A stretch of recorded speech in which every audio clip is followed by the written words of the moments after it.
All right, inverse trig function. So let's recap inverse trig functions. Everybody should know what sine inverse looks like. These 0 pi over 2, yeah, it goes from pi over 2 to minus pi over 2. It has this shape. If you kind of rotate this around, you can see it actually is sine. It's a bit of the sine curve sideways. So what I mean by that is, if you guys, just quick recap of inverse trig. Let's draw sine real quick. Let's draw sine. Now how inverse functions work is we need it to be either monotonic increasing or monotonic decreasing.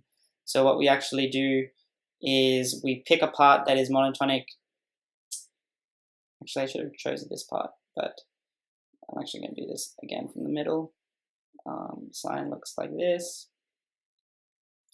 We actually choose this 2 points because we generally want to include 0. Now we choose these 2 points and you actually just rotate. If you rotate this and reflect it, because I can't really reflect on a piece of paper, it actually makes the sine inverse curve. That's where sine inverse comes from. Cos inverse, similar thing. Actually, I'll do it real quick. Cos looks like a bowl. We generally want to include 0. So we can either pick the positive half or the negative half, where it's monotonic decreasing. It's monotonic decreasing from here to here. So we choose this half, that's pi there. And then you rotate it.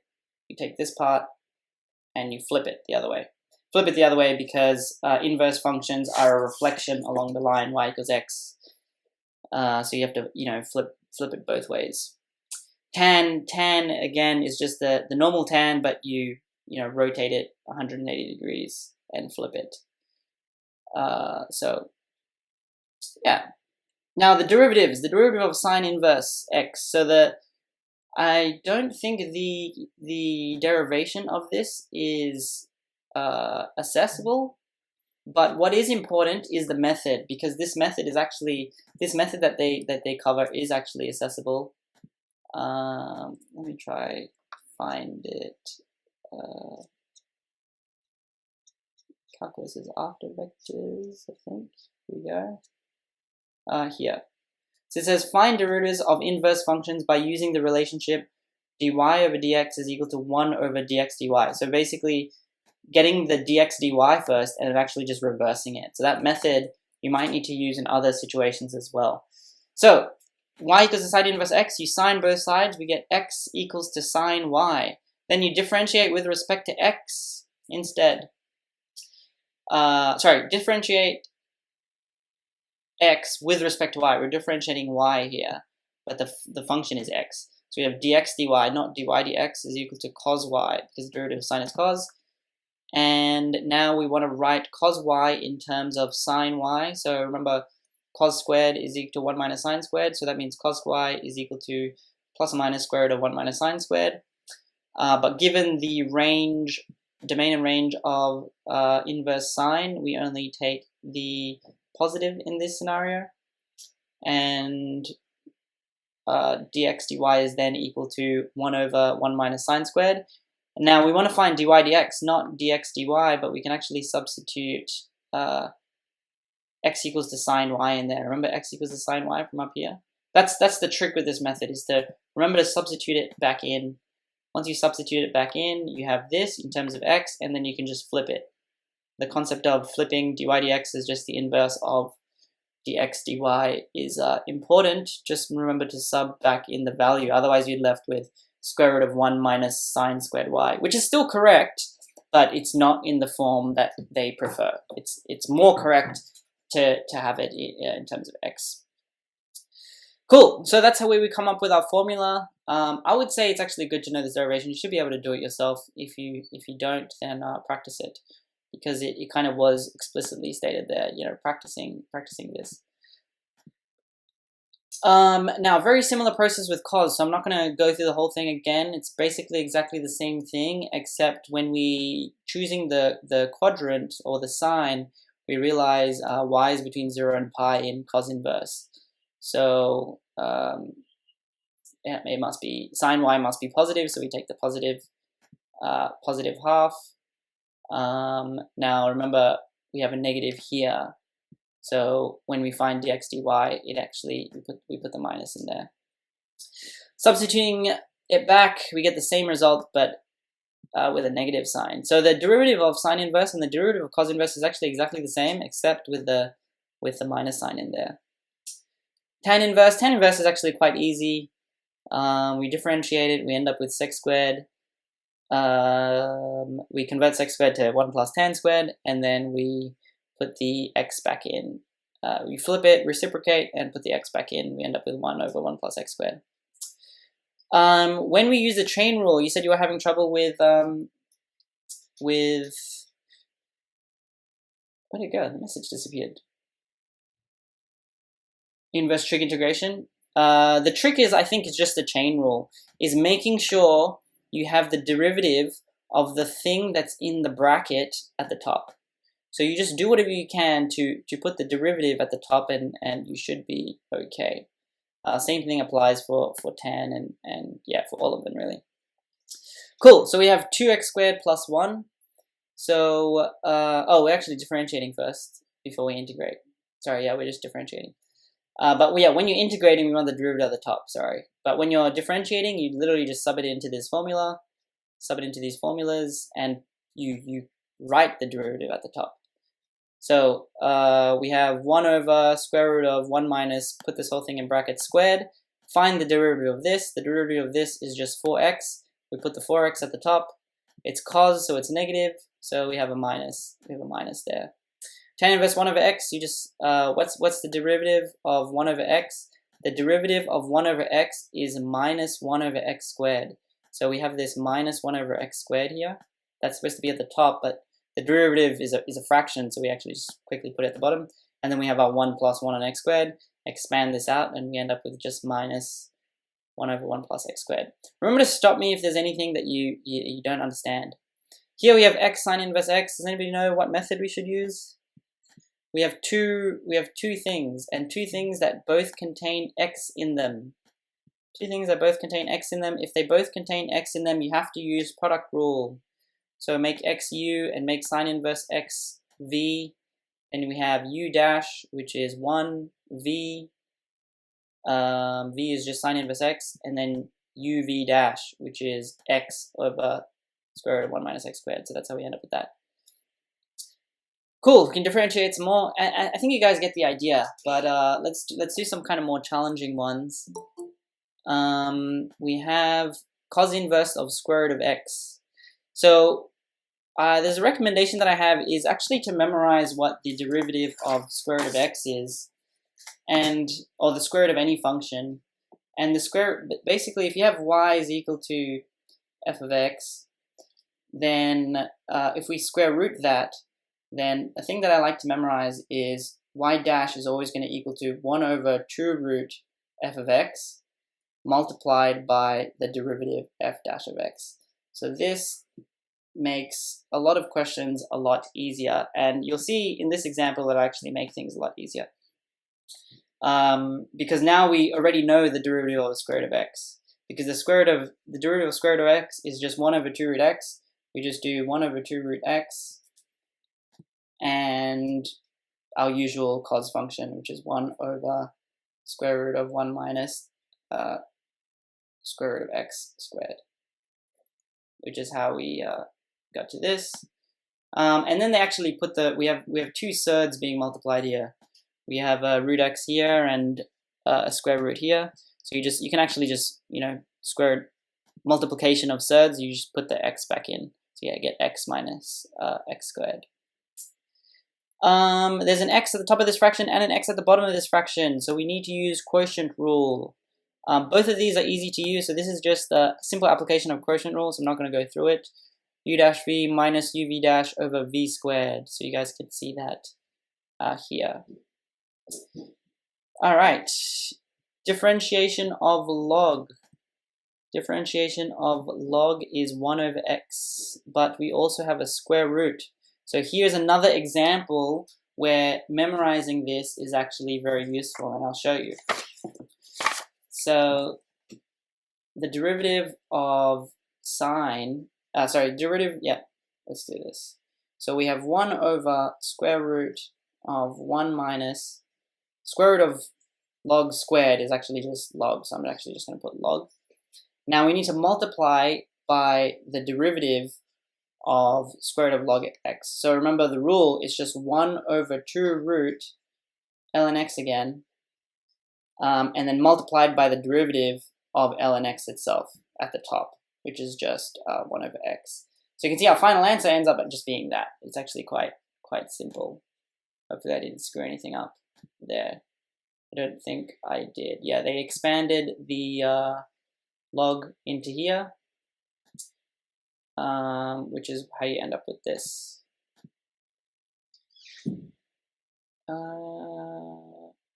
Is this the same answer? It actually looks a little bit different. I have the 2x, ln, this ln went in there, ln x minus ln x squared. Yeah, okay, cool, yeah, same answer. Tan inverse 1 over 1 minus x squared. Now this you don't use quotient rule. A lot of students think you're supposed to use quotient rule for differentiating this, but you don't. There isn't an x at the top. So this is actually just reverse chain rule. So I'm actually going to do this one as well. We have 1 over 1 plus 1 minus x. Now squared. Now we want to multiply it by the derivative of this. So the derivative of this, I'm going to do on the side here, use a reverse chain rule to the power of minus 1. So you bring the power down, minus 2. So we end up with minus 1. I like writing it out as a fraction, x squared. Cool, so now we just put that in here. 1 minus x squared. And then we expand this. Now you can actually see this 1 minus x squared will actually cancel out with this 1 minus x squared. So you can kind of ignore this for now.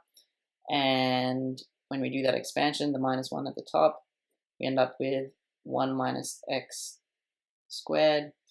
And we multiply this with that over there, we end up with just plus 1, which is hopefully the answer that we are supposed to get. Their minus disappeared. Can I have a minus 1 in there? Sorry, yes, just chain rule. My bad. Sorry. Where is this minus 1? Decrease the power. I feel like they may have made a typo here.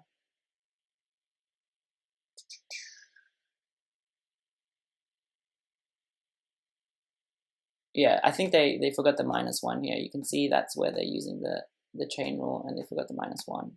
Oh, there's a minus x in here. Sorry, yes. You gotta be careful with silly mistakes. I make them too. Everybody makes silly mistakes. The derivative, we've got to use chain rule again, and there's a minus x in there, which actually cancels out that minus 1 here. So I'm actually supposed to multiply. Oops. I'm actually supposed to multiply this by minus 1 because look, there's a minus x in there, which actually makes that plus 1. So yes, be careful. The reason why I'm showing you the silly mistakes that I make, because it's probably the silly mistakes that you're going to make as well. So minus signs are a nightmare, but watch out for them. We have an x on this side and x on this side. So again, we're going to use product rule, and then we're going to do this derivative separately. Again, we can use the rule for differentiating that quickly. So I'll show you an example of how we can do that really quickly. I'm only just going to evaluate this part, but essentially we end up with 1 over this 2 root the square root of 1 minus x squared, and then multiplied by the derivative of this. So multiplied by minus 2x. Now you can see these 2's cancel. Cool. And then this is just product rule. So I'll let you guys do a product rule on that. And you can see when we subtract this, we end up with addition and subtraction of the same thing. So we're just left with cos inverse of x. All right, differentiate sine inverse x plus cos inverse x. So we know these already. It's the same thing but negative, so it's actually equal to 0. Hence, sketch the graph of y equals sine inverse x plus cos inverse x. Does anybody have an idea of how this graph would look? how would this graph look?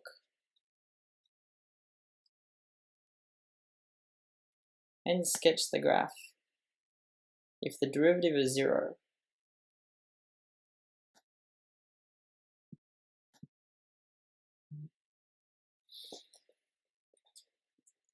anybody want to try and describe the shape of the graph in the chat? Lily, Nathaniel, anybody? Chris? Horizontal, yes. If it has a derivative of 0, it is going to be perfectly horizontal. So we don't know where, but we just know it's going to be some sort of horizontal line somewhere. So all you have to do is sub in a point. Sub in a point, and let's just pick any point. Let's pick 0. Sine inverse of 0 is 0. Sine inverse of cos is 1 on pi on 2. So you end up with just a line that crosses pi over 2. So we have pi over 2, and we end up with just a line. That's the answer there. I've seen this question come up in exams pretty often too. They also do the tan inverse x and tan inverse 1 over x one as well, which is a little bit different, so be careful. The tan inverse x and plus tan inverse 1 over x, you actually want to sub in a point before and after. I can't remember if there was open circles or closed circles, but it actually looks like that. You can differentiate this and show that's actually equal to 0 as well. It's horizontal as well. But I've seen this question come up in exams quite a few times. So yeah. All right. We have find f double dash x if f of x equals to x tan inverse x plus half ln 1 plus x squared. Again, we have product rule here. So we have tan inverse x when we do u dash v plus uv dash, so x times 1 plus 1 on x squared, that's the uv dash there, minus now the derivative of ln, we put the half at the front, ln is going to be 1 over 1 plus x squared with a 2x at the top. That 2 cancels out with this 2, so you end up with just x, and there's a minus there, so we have a minus here. So you can see this disappears, and we end up with just tan inverse x. Differentiate it again, and we just end up with 1 plus 1x squared. Is the graph of this function concave up or concave down at x equals to minus 1? Does anybody have an idea? Is this graph concave up or concave down at x equals to minus 1? All you have to do, remember concavity is the second derivative. That's why they kind of gave us a hint with the second derivative. So we just sub minus 1 in, and we end up with a half. So if you sub, you can even just type this in your calculator, tan inverse of, minus 1 times tan inverse of minus 1. This would just be ln 0, minus 1 squared, which is 1. So minus 1 squared is 1, ln 2, half ln 2. Wait, how did they got a half. I'm getting half ln 2. That's strange. Anyway, you can sub this, you can sub minus 1 into your calculator here, and it'll tell you that it's concave up. In the HSC, you should actually work out what value it is. My answers say the answer is a half, but don't write f double dash minus 1 is equal to positive, or is greater than 0, or is positive. You actually need to find the numerical. Oh shit, I was subbing into f of x, wrong one, yeah. Sorry, yeah, f dash x is right here, yeah. Very clearly it's a half. Thanks, Chris. So yeah, make sure you find the actual numerical value. That's actually a good point. That's actually a common silly mistake as well. I've seen a lot of people accidentally sub numbers into the wrong function. It's also another very common silly mistake that I've done myself, and I've seen other people do as well. Okay, how are we doing for time? 45 minutes. Okay, this is a bit worrying, so I'm gonna have to go quicker, I think. Yeah, let's go a bit faster. We want to sketch this graph. So we all know how to sketch inverse trig functions. what I like to do is actually transform the original trig function. So the original trig function of tan is, the original trig function of tan looks like this. So when we have a a number at the front here or a number in here, all we're changing is just the axes values. Oh, actually, that's kind of a bad example. But if they were, think about a normal sine or cos. If you had a number in the front here, an amplitude, it would stretch out the y values. So there's nothing. There's just a 1 here. So the y values stay the same, pi on 2 and minus pi on 2. And the x over 3 here would actually change the x values. But tan inverse doesn't actually have any important x values. So the shape of the graph actually looks like exactly the same. Find the gradient of the curve at the point where it intersects the x-axis. So all you have to do is just do f dash of x. We know how to do the derivative of inverse tan now.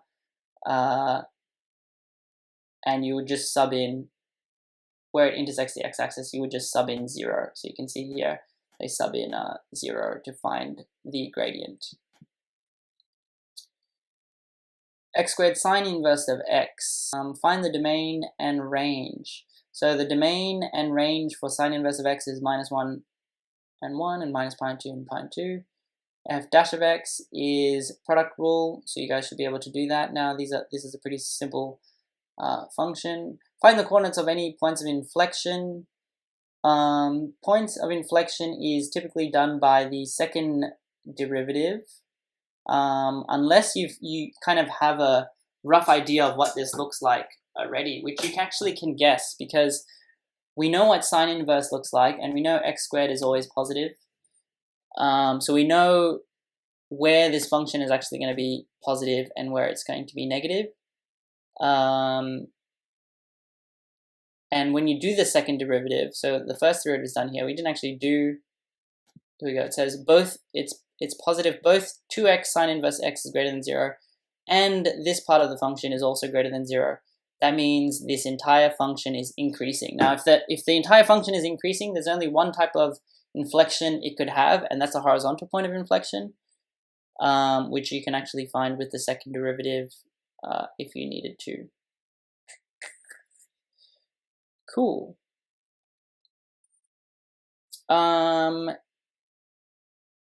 Show that theta is equal to tan inverse 3 over x minus tan inverse 1 over x. It's quite easy here. Theta is here. It's going to be the big angle minus the small angle.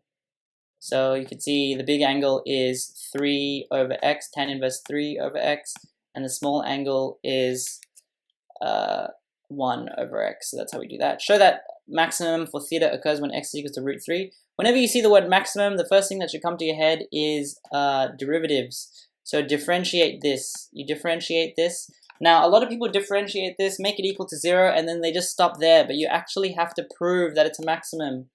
So to prove that it's a maximum, you can, so that's what happens when you differentiate it. It does get a little bit messy, but you can try simplify it.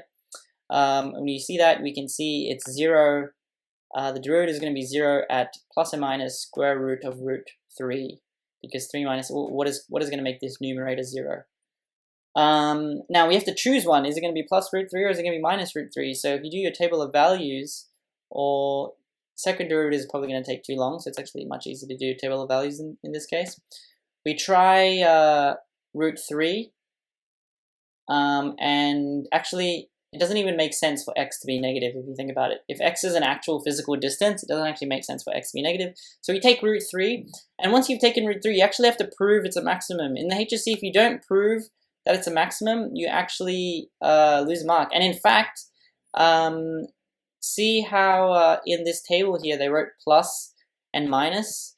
They didn't actually sub in the value and see what the value was. They actually would have lost a mark here in the HSC because they didn't put the value in. So what I mean by that is you actually need to put 1 into this function.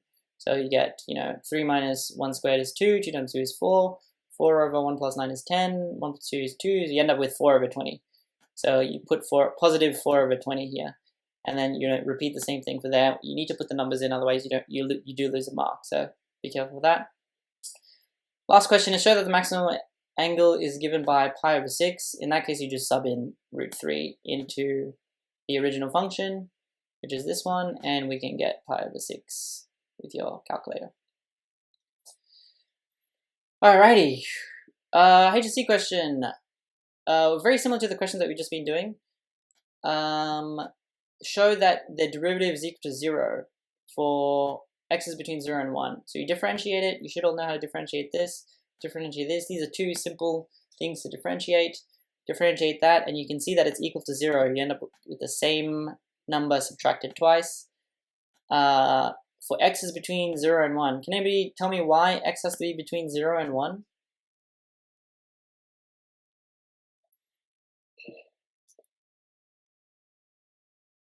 X has to be between 0 and 1 because of this square root. This square root needs to be positive. So if you guys remember your inequalities, x minus x squared must be greater than 0. So you can actually sketch this and see that this will make a parabola, depending on how you want to draw it, either like this or like this. And it's only positive for x's between 0 and 1 when you solve this inequality here. If now that we know that the derivative is 0, what does the graph look like? Again, remember how I said this question kind of is relatively common. It's going to be a horizontal line, but it's going to be a horizontal line only for this region. So we just need to find a coordinate. So we sub in a number in between 0 and 1 and just see what it's equal to. We end up with pi on 2. Actually, a lot of the time the answer is actually pi on 2. It's quite funny. And we can actually sketch it. We can try it for 0. You can try it for 1 to prove that it actually is true. We end up with just a line that exists from 0 to 1 at pi on 2. So that's our graph in the end. Cool. Yeah, Chris, greater or equal to? Yes, you're correct. Because it can't be 0, because if it was 0, you'd be doing 1 over 0. 1 over 0. So it's not just the square root needs to be positive, but also we can't actually divide by a negative number.